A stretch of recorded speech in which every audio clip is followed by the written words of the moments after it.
Now, from the very first verse of Mark's Gospel, Mark actually tells us his opinion of who he believes Jesus is.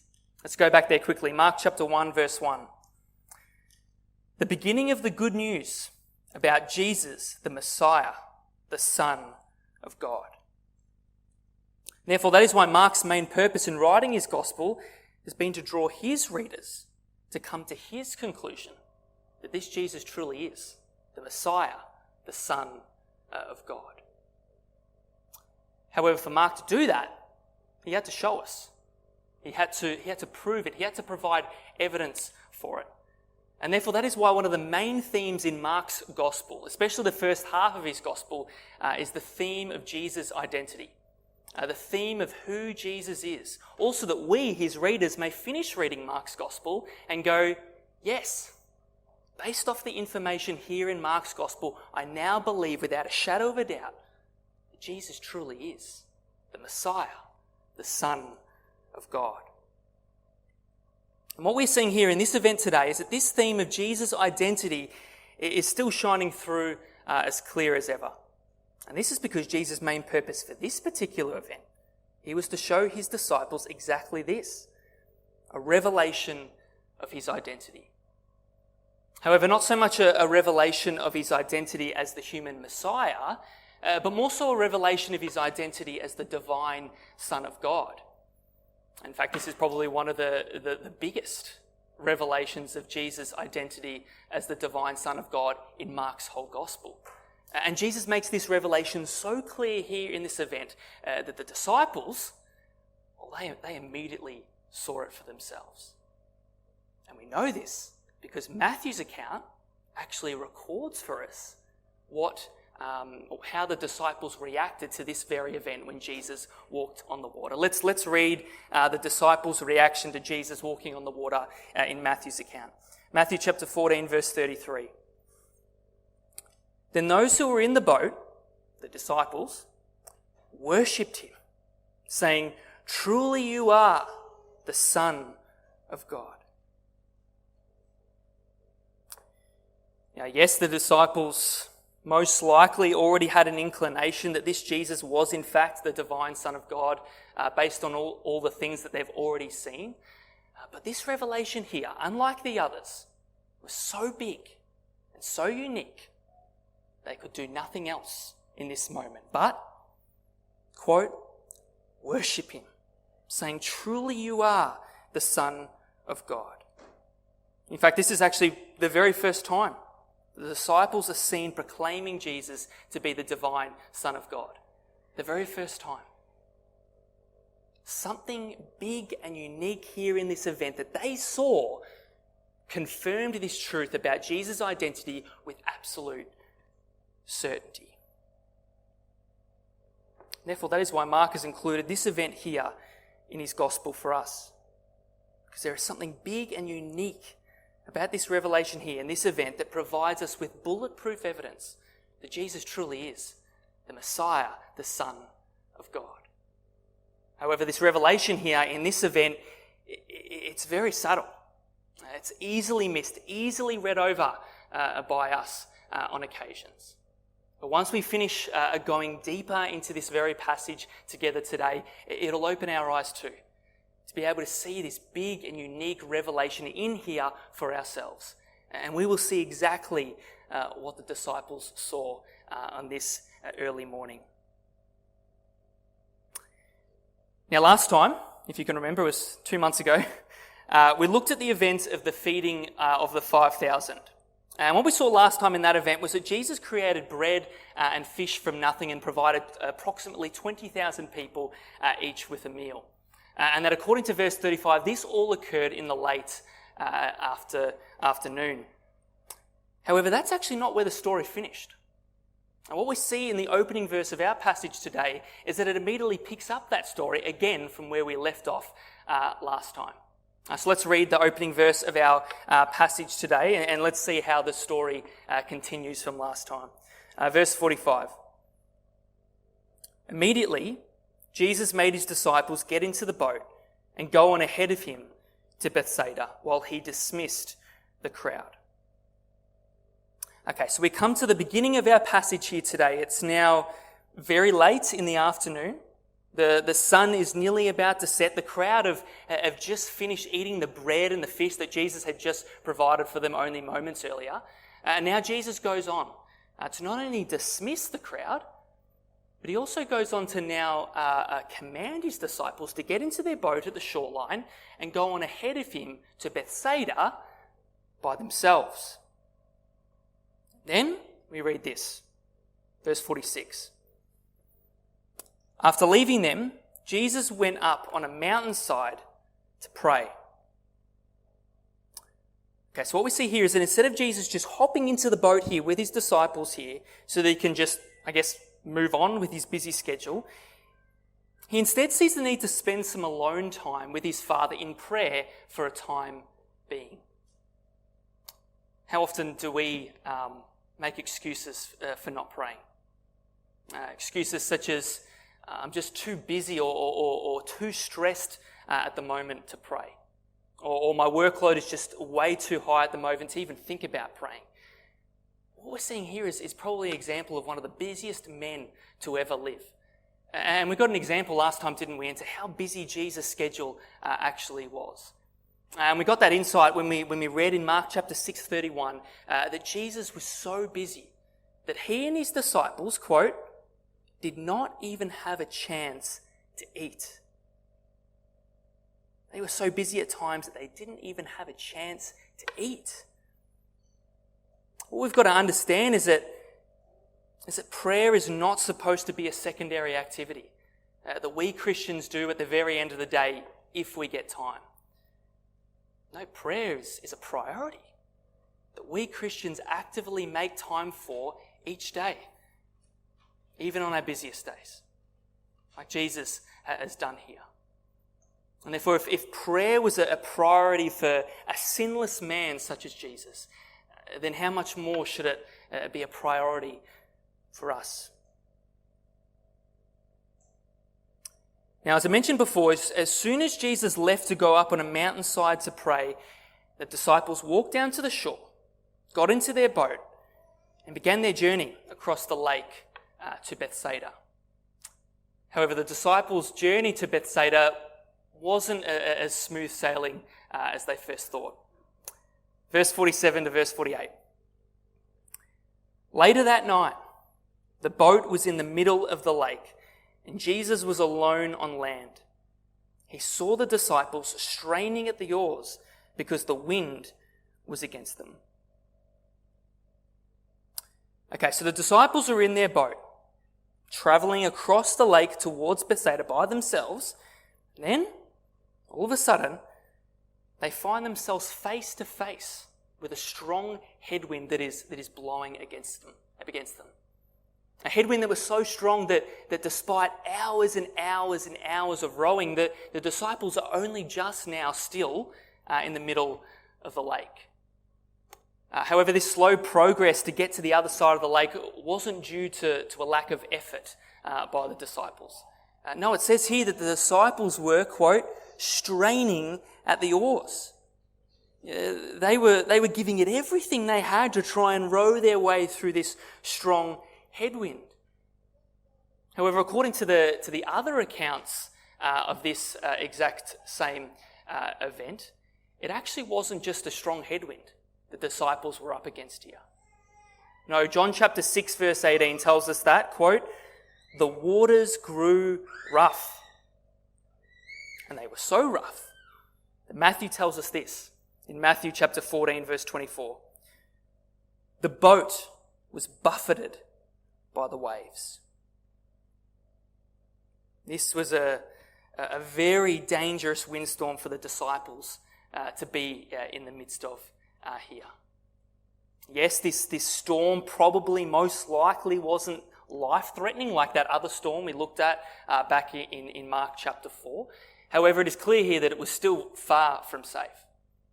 If the disciples didn't get help anytime soon, then there was probably no way they were going to be able to get through this storm to the other side of the lake on their own.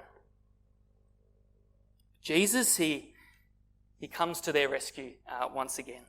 Verse 48b. Shortly before dawn, Jesus went out to them, walking on the lake.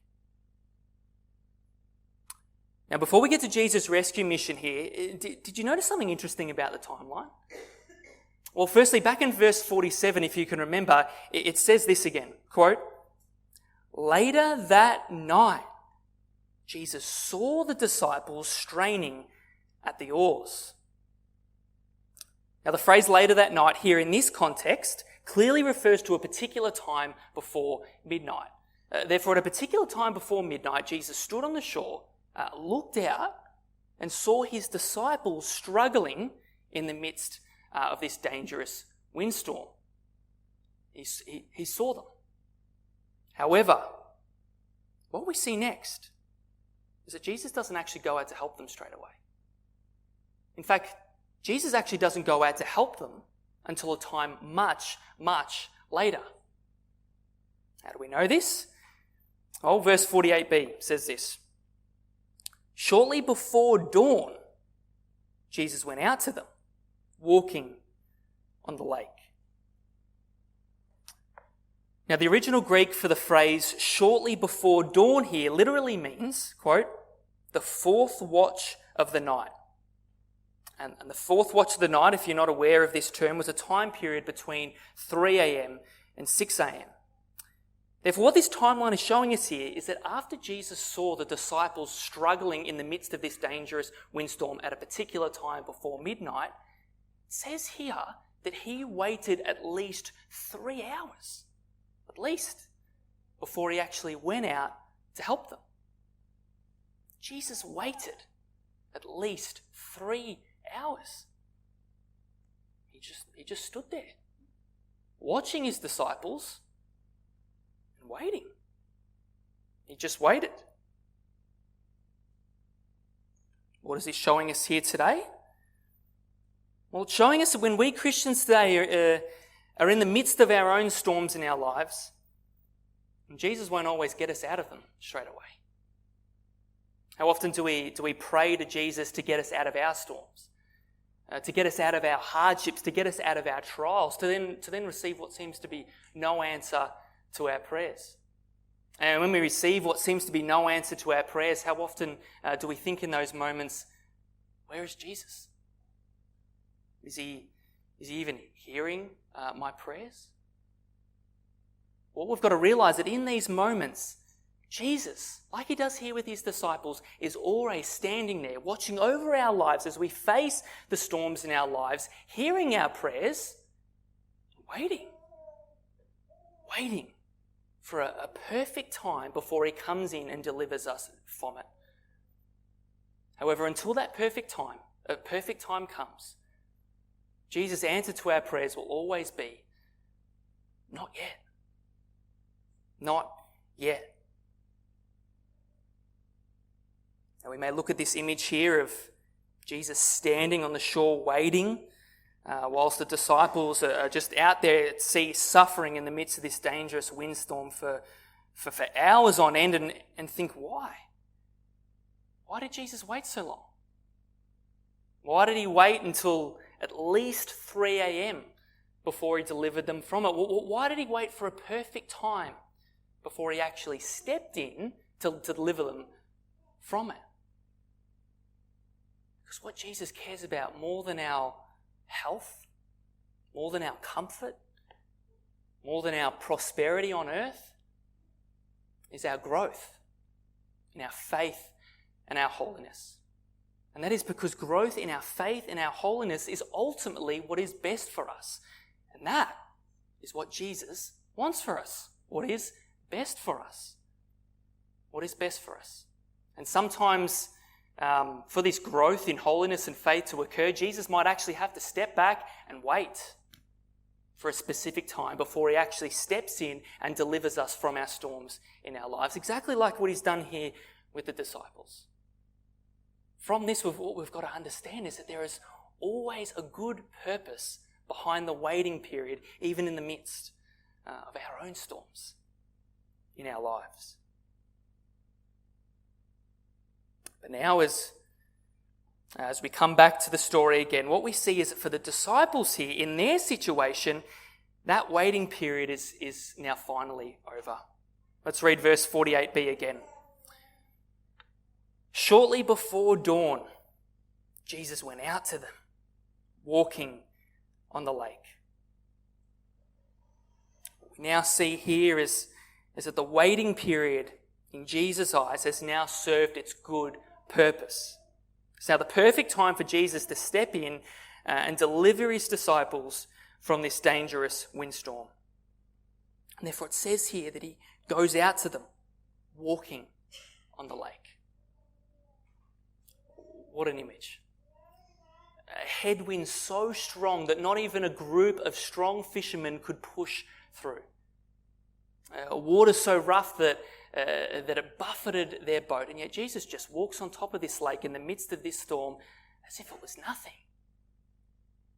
This right here is the image of the authority and power of Jesus over the chaos of this world that communicates to us that there is no storm, there is no hardship, there is no trial that Jesus cannot deliver us from. We can look at this image of Jesus walking on the water here in the midst of this storm and take comfort. No matter how big the storms are in our lives, Jesus has the authority and power to overcome it, and he has the authority and power to take us out of it at any moment he chooses. Any moment that he chooses. And therefore, if he doesn't deliver us from our storms straight away, then what we've got to understand is that it's not because he's unable to. It's not because he's unable to. It's clearly always because he's always sitting back, watching, and waiting for a specific time. Verse 48b again. Shortly before dawn, Jesus went out to them, walking on the lake. But then what we see next is that as soon as Jesus approaches the boat, I don't know if you noticed it, but he does something quite unusual. We see this in the next verse. Verse 48c. He was about to pass by them. Okay, so if verse 48b just before tells us that Jesus went out to help them, then why does verse 48c here now tell us that he was just wanting to just pass by them? Was he actually wanting to go out to help them, or was he just wanting to pass by them and meet them over on the other side of the lake and meet them on the land? What's going on here? Well, we're actually going to answer that question a little bit later on, but for our purposes here, all we need to know right now, for the purposes of the story, is that at this very moment, Jesus is walking past their boat along the water. However, as Jesus is passing by their boat along the water, it says this next in verse 49. Verse 49. When they saw him walking on the lake, they thought he was a ghost. They cried out because they all saw him and were terrified. Now, as we highlighted before, the time in which Jesus came out to them was within the fourth watch of the night, which again is a time period between 3 a.m. and 6 a.m. And therefore at this stage it's clearly still dark, isn't it? Therefore it's understandable as to why the disciples didn't recognize Jesus straight away. Yes, there was obviously enough light from the moon coming down to be able to notice this human-like figure passing by their boat, walking on the water, but it's clearly still way too dark for them to be able to see from that distance exactly what this human-like figure looks like. And therefore, because the disciples are seeing this human-like figure defying gravity itself, because they're seeing this human-like figure doing something that no human being is ever capable of doing, they therefore logically conclude that it can't be a human being. This thing has to be something from outside of this world. It's a ghost. Must be a ghost. Therefore, understandably, the disciples are trembling in this moment. Verse 49 again. They thought he was a ghost. They cried out because they all saw him and were terrified. However, as soon as the disciples cried out in fear, Jesus just as quickly turned around from his position and approached the boat in order to comfort them with these words. Verse 50. Take courage. It is I. Don't be afraid. And then we read this. Verse 51. Then Jesus climbed into the boat with them, and the wind died down. Now, so far in Mark's Gospel, we've seen Jesus perform many miracles with his words. For example, we saw Jesus heal the leper back in Mark chapter 1 with the words, "Be clean." However, that doesn't mean that Jesus has to actually say the magic words or do something in particular with his actions in order to perform his miracles. And what we're seeing here is that Jesus doesn't even have to speak or touch anything. And yet he can still bring this violent windstorm to a standstill. Jesus just climbed into the boat and it ceased immediately. And this is because Jesus is not confined to any limitations. His authority and power is unlimited. If he wills something, it will always come about, whether he says something or does something or not. How did the disciples react to all this? Well, verse 51b. They were completely amazed. But what is interesting is that what we now see next, as we read the rest of verse 51b, is that this is actually not how the disciples should have reacted. Why? Well, let's read the rest of verse 51b. They were completely amazed, for they had not understood about the loaves. Their hearts were hardened.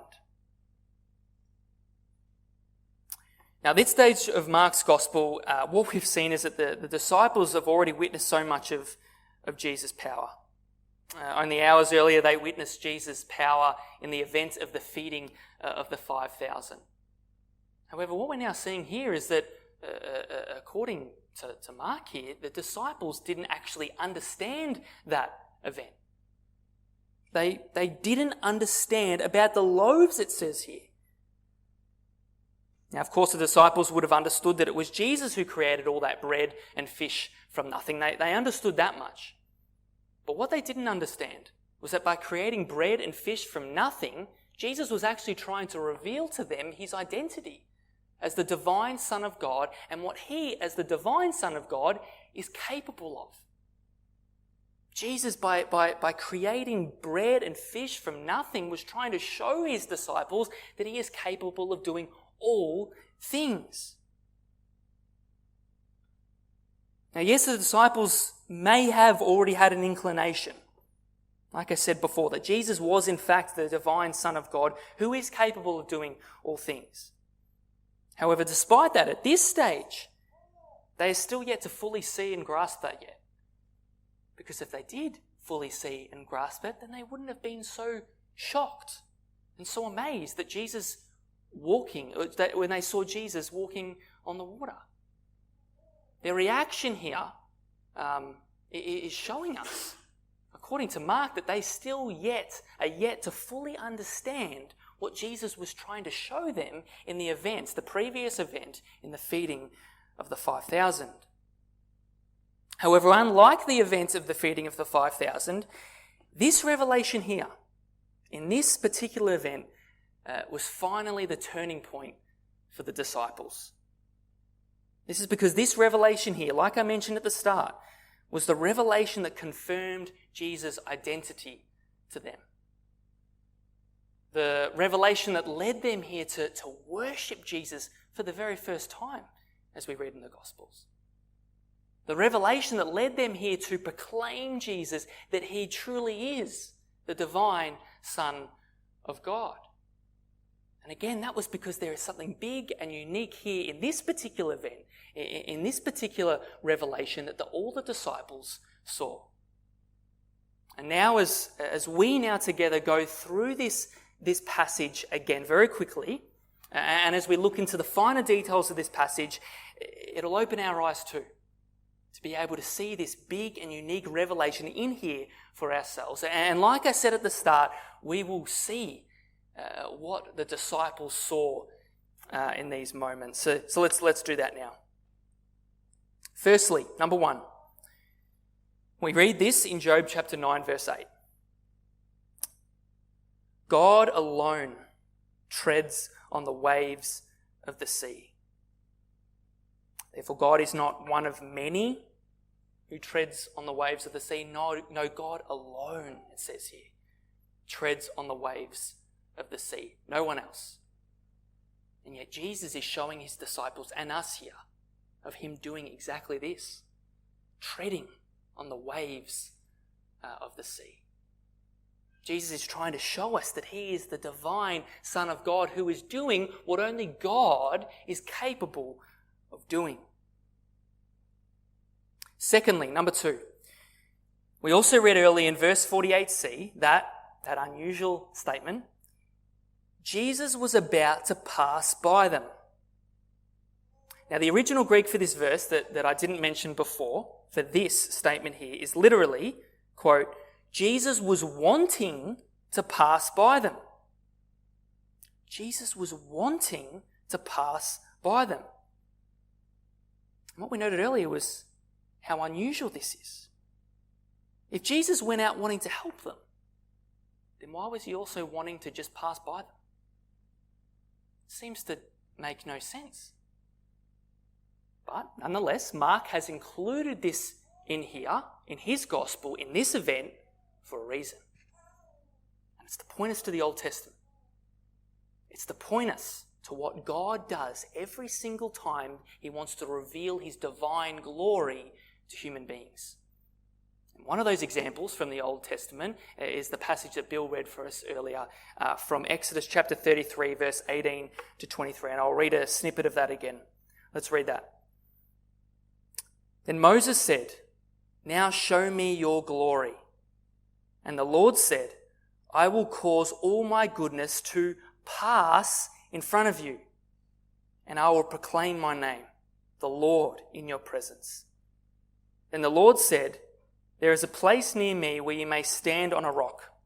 When my glory passes by, I will put you in a cleft in the rock and cover you with my hand until I have passed by. Then I'll remove my hand and you will see my back, but my face must not be seen."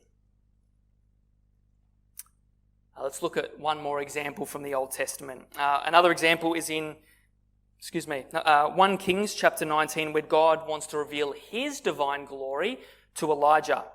1 Kings chapter 19, verse 11. The Lord said, "Go out and stand on the mountain in the presence of the Lord, for the Lord is about to pass by." When God wants to reveal his divine glory to human beings, he always displays this divine glory by passing by them. That is why it says here in verse 48c of our passage today that Jesus was wanting to pass by them. He wanted to reveal his divine glory of walking on the water. He wanted to reveal his divine glory as the divine Son of God by passing by them. Only God reveals himself to human beings in this way. And lastly, thirdly, we also read earlier in verse 50 the words that Jesus said to his disciples after he passed by them walking on the water. He said this, verse 50, "Take courage, it is I, don't be afraid." What we didn't note earlier was that the original Greek for this phrase here, "it is I," is literally ego eimi, which is translated ego, I, eimi, am. I am. I am. Which is the name given to God alone in the Old Testament. For instance, Exodus chapter 3, verse 13 to 14. Moses said to God, "Suppose I go to the Israelites and say to them, 'The God of your fathers has sent me to you.' And they ask me, 'What is his name?' Then what shall I tell them?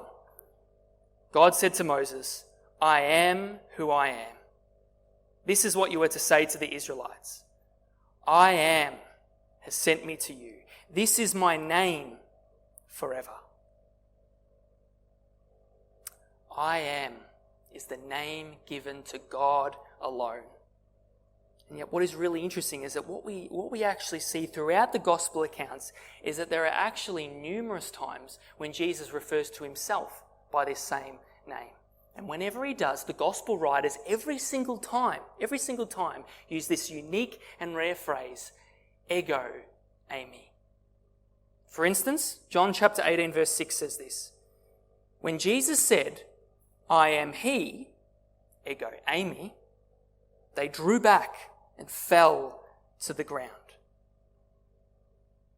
The chief priests and the Pharisees here literally drew back and fell to the ground in horror that Jesus would even dare refer to himself by the name given to God alone. And now what we're seeing is that Jesus is doing the same thing here in this event to his disciples in this boat, like what he did in John chapter 18, by declaring to his disciples, take courage, don't be afraid. I am. Therefore, this big and unique revelation that the disciples saw here in this event that blew their minds was the revelation of Jesus' divine glory. That was how Jesus proved to his disciples that he truly was the divine Son of God by revealing to them his divine glory. That's, I guess, why Jesus initially commanded his disciples to get into the boat and go on ahead of him to Bethsaida. Also that later on he could go out to them and reveal his divine glory of walking on the water. That's also why Jesus passed by their boat instead of going directly to their boat, so that he could reveal his divine glory in the same way that he, as God, has always done since the beginning of time. And finally, that's also why Jesus declared himself to be the great I am. Again, so that he can reveal his divine glory of his true name and his true identity. Jesus is basically saying to his disciples encapsulated in this whole event is basically, hello guys, I am not merely the human Messiah that you think I am. I am much greater than a mere human Messiah. I am also the divine Son of God himself in the flesh. And the disciples, well, as we highlighted before, they saw the fullness of this revelation straight away. And therefore, naturally, they worshipped him. And they declared him, proclaimed him for who he truly is. However, there is one slight difference here between the way Jesus revealed his divine glory here and the way God revealed his divine glory in the Old Testament. And that slight difference is that when God revealed his divine glory to Moses, as we saw before in the passage that Bill read for us, Moses had to hide behind a rock and keep his distance while God revealed his glory. And this is because no sinful human being can stand in God's presence, in the fullness of God's presence, and live. Our sin, all of our sin, is the thing that has separated us from God's presence. However, when Jesus reveals his divine glory here to his disciples, yes, he passed by them at a distance too, but then he moved towards them and got into their boat with them.